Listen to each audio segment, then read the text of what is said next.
Hello and welcome to BWTV. Today we have a very interesting guest with us, Ms. Archana Jain, who is CEO PR Pundit Havas Red. Welcome, Archana. Thanks, Resham. Thanks for having me. And thank you, BW, for doing this. In Drawing this dialogue, attention to our profession. We are grateful to any sort of media house that draws attention. I think my motto in life is now to sort of try and get more and more people to understand what PR does, and specifically young people, so that they fall in love with the profession just like I did. lovely, lovely. In this particular discussion, we are keen to understand how has the strategies evolved when we look at media landscape changing, the dynamics are there. You know that your consumer, your reader is changing, their demands are changing. How and what strategies that have you looked back and reformed? And moreover, we would also touch upon how are you working on online reputation management. That is kind of buzzword right now. But personally, I would want to know what has been the case for that. And also towards the conclusion of this dialogue, I would also want you to kind of give us a few points as in what would PR industry would look like 5 years or let's say 10 years down the line. Yeah. So what is Done. the future roadmap, right? All very So to begin with, positive. I'm sure. So begin with Yes. your experience in the industry. How has been your experience, and what can be some of the major trends that you have witnessed that has actually shaped the industry? Okay. I've been around for 34 years in the profession, and 26 years since I founded PR Pundit, which is now PR Pundit Havas Red. I think we've seen a huge evolution in, and I would think even an advancement in PR, from what was pure play press communications to a more integrated format that we are practicing today. A publicist is no longer just responsible for sending out a press release or inviting media to a press event. The role has evolved. And I think it's evolved into more infinitely more fulfilling role. We are expected to have table integrated communication solutions today. We have the opportunity to really assist brands in influencing the target audience in a more holistic manner. Okay. Integrated means really encompassing what we call POSE, pose, paid, owned, shared, and earned media. All right. So paid is, we're not talking advertising here. Please don't get us out, but a certain amount of native content is something that we help do. Owned is all the owned platforms, which is LinkedIn, Instagram, maybe, for some clients, it's about X or Facebook, whatever's digital mediums on social verse that we can definitely, websites have to be maintained today. They become the first port over. Shared content creators, KOLs, how are they going? They become the power of center of all sort of influence. How is it that we can convince them to sort of work with a particular brand or to advocate that brand? And earned is something that we continue to do, trying to speak to journalists like yourselves to write a meaningful story, to carry the narrative forward, and advising the clients on this. And if I look back in these 34 years, if I see what has happened, the evolution of PR is really being linked to the development in the media landscape. Yeah. I think the ecosystem has changed. When I started off, it was, there was hardly even a business media out there. Business media grew, TV media grew. In 2010 or so, if I would look at the digital media started coming in, there was a significant shift, and we started talking to bloggers and online news media outlets as crucial channels for our PR programs. Thereafter, in 2015, social media emerged. That started becoming an indispensable part of PR. We had content creators really in consumer tech, in travel, in fashion, in beauty, that kind of opened up a new avenue for brands to engage with their audience via them, you know. And I guess in 2020, the digital migration really accelerated, and even podcasts sort of gained popularity. If Yeah. I, yeah, I mean, so today when you're looking at it, Resham, if there are, when I last read, it was almost a 950, 970 Indians that had access to internet. And the number was like 760 or 750 million people that are consuming social media, Mm. right? So if that's the number that are on their mobile phones, reading news, or they're getting their news off, Instagram or on LinkedIn, then aren't these the more important platforms for us to also engage with? And Very well specifically said. India, which is such a Yeah. youthful population, right? Mm. Where else in the world you have 50% of the people, are so young? So, I mean, therefore, our roles have evolved. It's also kept us engaged in the profession, Resha. If it was the same old, even we would have got bored, right? So that's what's got to, how are we going to get, who are the right influencers? Are they authentic enough? Do they have the right following? What kind of content would work? We all know lots of videos being consumed today versus photos and True. written material. So, constantly looking at it, okay, working, let's say if I were to work with Resham as a content creator, I I will, it doesn't mean that you will remain relevant for all product lines or for all time. Over time, we found that somebody who was relevant 2 years ago is no longer even relevant today. In terms of their engagement figures have dropped, their following has, changed, or the emergence of somebody alternative. True. So we are constantly have to keep. PR is all about having the pulse of the now and the new, right? So if the now is about podcasts, we need to be there. But we also have to keep an eye out for what's coming up, what's new that's going to be is trending at the moment. For us, community advocacy is True. very, very real today. Now that you have already spoken about different channels, it has not been the same. It is at the moment, it's just not TV, radio, or newspaper. We're looking out at many, many channels, and with that, there is an abundance of information. Now, there comes the challenge of reputation management. I mean, it's not the case that this has never happened before, but in this moment, this has been more critical to manage that. The duty to manage that is now more critical. Uh, from your lens, from your personal experience, how do you look at it evolving? And what would be your advice for younger professionals in terms of how they are looking at online reputation management beyond being a buzzword? uh, I mean, with that, if you want to highlight any of the anecdotes that you must have experienced. Sure. Let's begin with what is reputation, Yep. right? Um, and reputation is not just from a communication lens. It's firstly about what an organization does, right? It's built on the backbone of, let's say an Apple is built, their reputation is built on the basis of the quality of their products, right? So first that is you get product, and the products have to keep innovating. Otherwise, people forget you, you lose uh, credibility, reputation, all of that. So product innovation, but communication is very, very sort of relevant too. How do you communicate what the organization is doing? What does it stand for? What are the amount of attention that new product development gets, the amount of attention that quality is given in an organization? It's a rather long-term process that you build a reputation. You don't build a reputation overnight, right?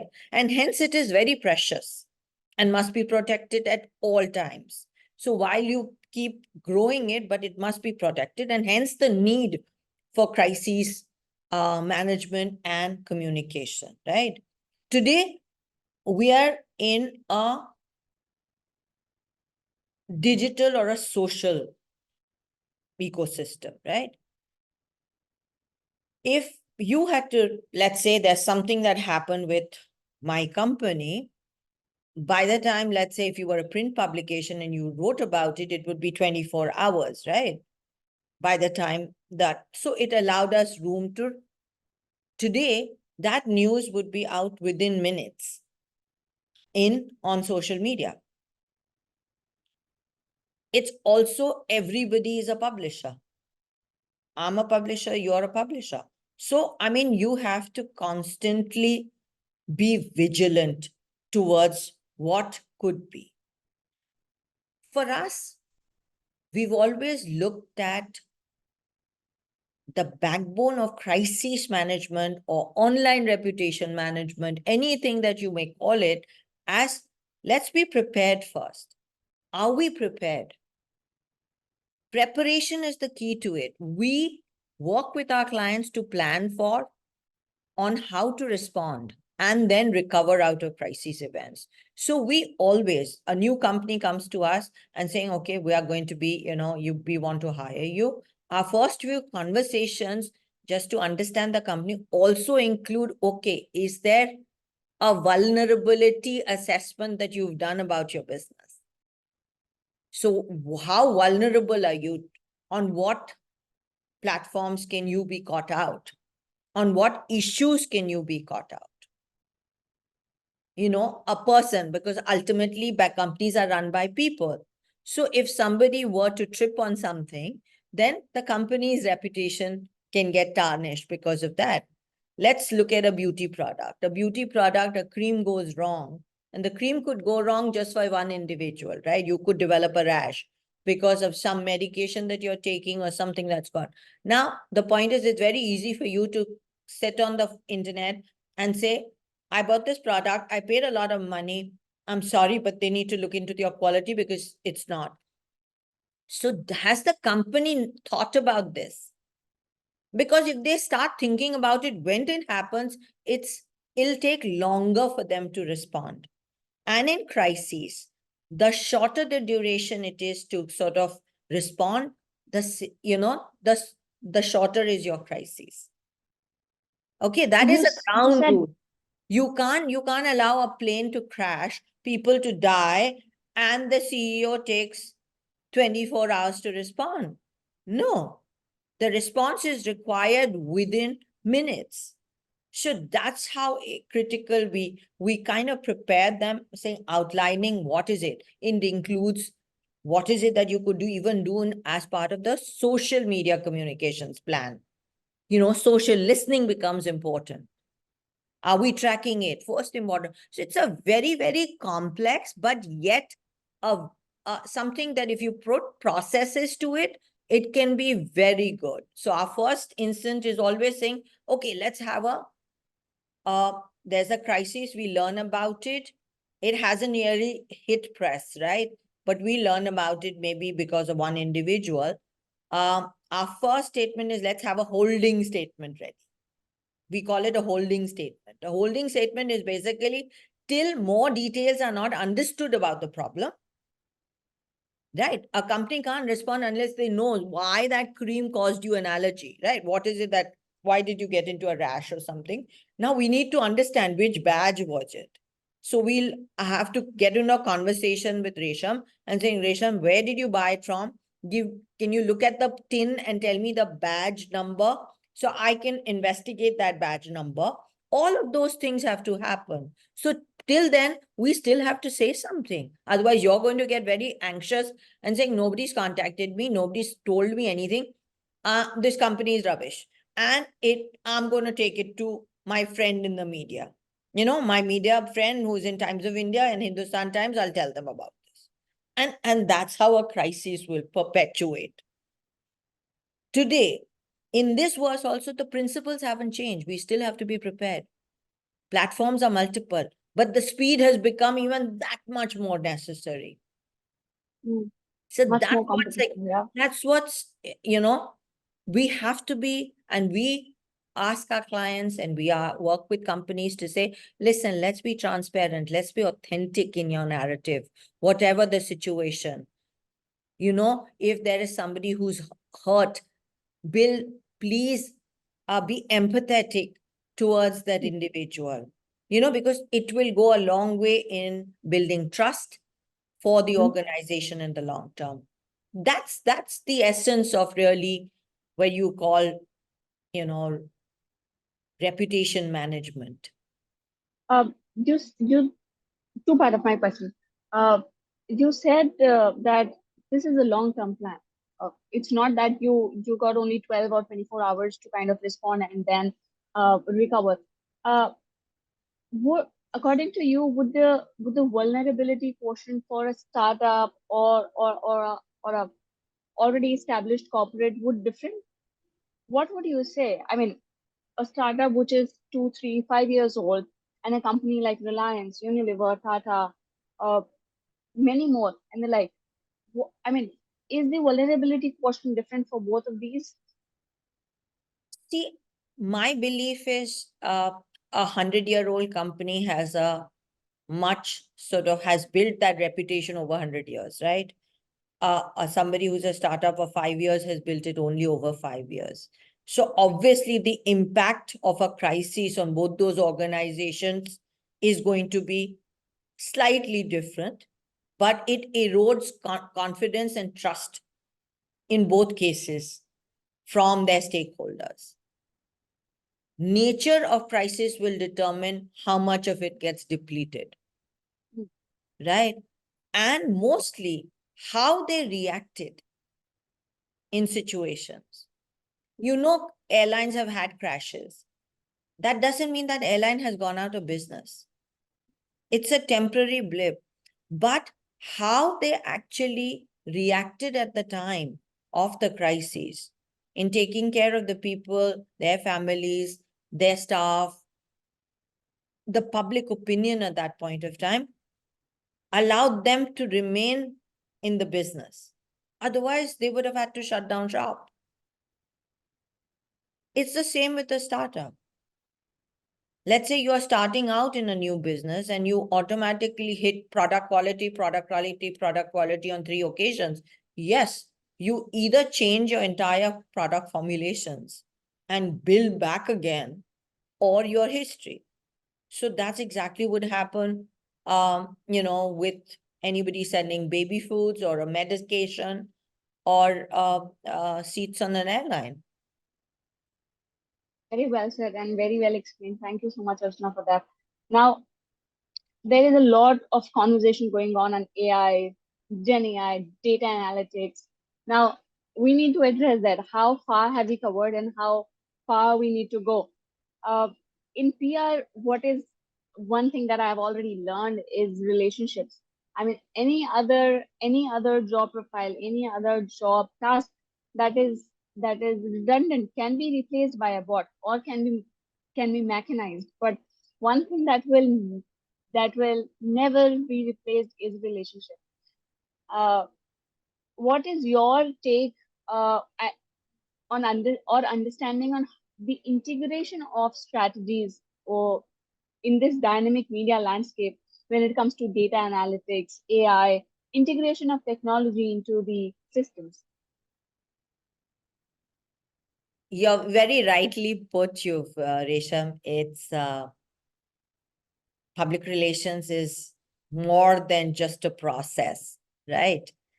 But if I were to look at AI, uh, I certainly think it's not a buzzword. I think it's the secret sauce behind next level content generation, right? And it lends a lot of speed. So whether you want to use Sonic or you want to use Chat GPT, I mean, together you can really get compelling content out of it. But unless you are able to guide that tool to what you're looking for, what are the ingredients that make for a good story, it's not going to come out right. So that human touch is absolutely imperative even in content. Then there's talk about it, oh, you can cascade this information far and wide because a database will be married to the content and it'll send off to the people. It's a difficult question to fit all of it in just three, but tell me three, if I kind of push you, three best practices you would suggest, you would advise to kind of pay attention on when it comes to PR management, or let's say reputation management, brand building. From a bigger picture, what would be three best practices you would advise in this instantaneous or digital first world? What would you say? I can't say for brand building. No, I would say from a communication lens only, from a brand communications lens. And that's where I could put it. Um, First important step is to narrow down on your target audience, right? And find out what they're consuming. So how is it? It's about how is it that you can influence them, right? Understanding. If I find that my audience is playing football every day at the in the field, I need to go out there and make sure that I am available on that patch, right? So knowing what my consumer does and understanding has to be at the heart of everything that we do. And then around it, you kind of saying, okay, what is it that they read? What is it that they, how is it that I can, what are their interests? How is it that I can become closer to them? And then thereafter start engaging with them. So that is the backbone and will continue to remain. That hasn't changed. And people need to do that. People need to understand the new mediums. How is it? Like I said, the pulse of the now and the new is critical in our profession. It is about the ability to keep pace with the evolving consumer expectations, disruptions in the media landscape, and leveraging any opportunity that technology is providing us to really sharpen our communication program, right? Otherwise, you will risk being obsolete. And then creativity will remain the currency always, whether it's in the digital or in the social world or in the traditional world. That remains relevant. How creative can you because you have to, you have to hook the consumer or the any other stakeholder, whether it's B2B or B2C. You have to do things in a manner that kind of grabs their attention and, to make them first say, oh, I need to listen to this, then understand what we are trying to say, and then, saying, yes, I buy into this philosophy. So I think those would be the key points Interesting, that I interesting. would say. Very I would just use and saying, okay, today audiences are more culturally sensitive. Be mindful of that. relatively more informed. Very, very, very Mm, well mm. informed. Yes. So purpose, they're looking for organizations that are contributing to purpose, being clean, are forward thinking. So you need to therefore also adapt your organizations if they're not already future ready to do that before you communicate. Yeah, true. Now that you also work with a lot of startups, and from across the sectors, not only startups, the established companies as well. Uh, Tell us, in next 5 years, 10 years is a still a very very long run to think about, but 5 years down the line, how are we seeing the role of PR agencies and PR professionals evolving? Uh, this I've realized in last 2 to 3 years, there is a blurring line between different sets of uh, departments. Let's say digital marketing agencies, social media managers, the marketing set of people. There's a very blurring line between all of the functions. Yet we understand that the role of PR is very critical. But I am seeing going forward that this will kind of blur somewhere amongst the functions. How do you look at it? And in your understanding, in your viewpoint, in next 5 years, how will the PR industry evolve? Over these years, today PR is at the stage where people really understand us, Hmm? right? The understanding of this profession has never been better. We bring to organizations credibility, which, let's say, the other counterparts in the marketing mix don't necessarily do. So we are set for a huge growth in, people. We are, like I said, because we are looking at owned, earned, shared, all those platforms, we are the ones who are able to sort of bring alive stories across these platforms. So our future is, I think, only set to grow over time, over Yeah, these what five will years. what will remain same and what will change?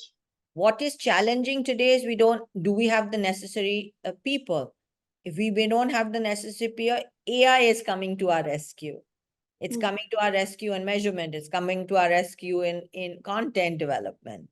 So technology is coming into play to support our role, right?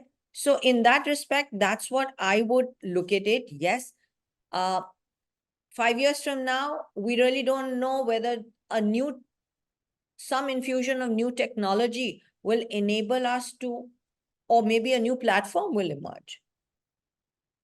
You know, um, remember when TikTok came into the market for us? Yeah. It was like it just took the country by storm. Like everything was happening on TikTok. So if that were to happen, it could be a possibility that we would again have to adapt our. Yeah. But at the heart of it will always remain, okay, storytelling to the audience stakeholders that we want to communicate to for an organization, and finding the right medium to do so.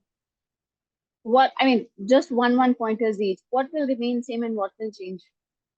What will remain the same? Yeah, and what will change? Storytelling will always remain with the currency of PR, right? That's always going to be. What will change is the mediums, 100%. We've seen that over time, right? The mediums have changed.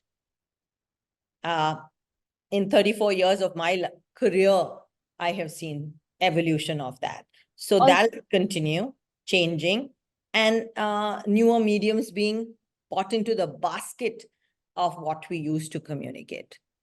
now that Younger you're people, younger people I was will coming come to in. this. Yeah, I was Yes, coming to this point. we've You seen that. you hold such rich experience. What would you say? I mean, you will I mean some light upon this as well. Younger people coming into profession, what are they looking forward to, and what should they practice? What is a must do for them? See, this is a profession that I've always believed gives you the richest experience. In no other profession do you get an opportunity to engage with top management of organizations, right? Because we are leading the communication function, whether there's a press conference or there is an interview, uh, we always speak, the spokesperson is involved, right? At the other end. And that spokesperson is, therefore, we have access to that individual. No other profession will get that. So it's a it's a growing segment. That's why very promising for the young people. But most importantly, today, top management wants to talk to young people like you all who are going to be running programs, running the communication program. When I was younger and I had to walk into the conference room to meet top executives, I had to pose as much older than I was. Today, that is not essential at all. Digital agencies are manned completely by young people, and corporate executives want to talk to them. So, which is such a promising move. Our professions also come of age over the years, because if you see, now there are so many institutions that are training people for communication, digital communications, you know, pure communication in fashion, communication in travel, communication in luxury. All of that is happening. So communication is something that has come of age and will only set to grow. That's also a yardstick to say where is it going. If people believe that this is a profession for the future, they set up schools and institutions to train more people. And we've seen that in recent years. Before we actually close, one final bit. I'm sure there shouldn't be only one, but one learning you would want to share with us in your whole experience. Well, I think it's a life lesson, more about saying that, if you're looking for success, first dream. And once you have the dream, pursue it, persevere to succeed. Lovely. Thank you so much for such an insightful dialogue, Archana. I've learned so many new things. I've enjoyed this conversation thoroughly. Thank you so much for making time for this. Thanks, Resham. Thank you for always having me on this program. Thank you. Thank you. Looking forward to more such conversations later. And we meet soon if anytime we connect later. Yeah. Perfect. Thank you so much. Bye bye. Take care.